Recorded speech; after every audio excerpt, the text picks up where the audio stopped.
If I were the devil,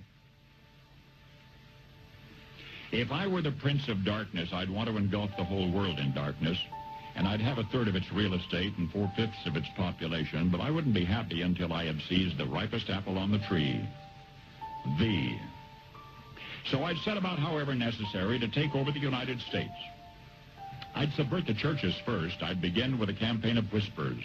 With the wisdom of the serpent, I would whisper to you as I whispered to Eve, do as you please. To the young, I would whisper that the Bible is a myth. I would convince them that man created God instead of the other way around. I would confide that what's bad is good and what's good is square. And the old I would teach to pray after me, Our Father, which art in Washington. And then I'd get organized. I'd educate authors in how to make lurid literature exciting so that anything else would appear dull and uninteresting. I'd threaten TV with dirtier movies and vice versa. I'd peddle narcotics to whom I could. I'd sell alcohol to ladies and gentlemen of distinction. I'd tranquilize the rest with pills. If I were the devil, I'd soon have families at war with themselves, churches at war with themselves, and nations at war with themselves, until each in its turn was consumed. And with promises of higher ratings, I'd have mesmerizing media fanning the flames. If I were the devil, I would encourage schools to refine young intellects, but neglect to discipline emotions. Just let those run wild.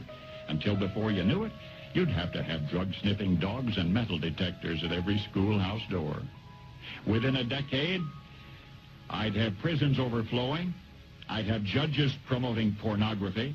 Soon I could evict God from the courthouse, then from the schoolhouse, and then from the houses of Congress. And in his own churches, I would substitute psychology for religion and deify science. I would lure priests and pastors into misusing boys and girls and church money. If I were the devil, I'd make the symbol of Easter an egg and the symbol of Christmas a bottle. If I were the devil, I'd take from those who have and give to those who wanted until I had killed the incentive of the ambitious. And what'll you bet? I couldn't get whole states to promote gambling as the way to get rich. I would caution against extremes in hard work, in patriotism, in moral conduct. I would convince the young that marriage is old-fashioned, that swinging is more fun, that what you see on TV is the way to be.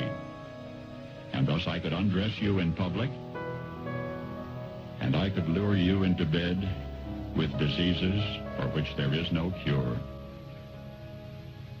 In other words, if I were the devil, I'd just keep right on doing what he's doing.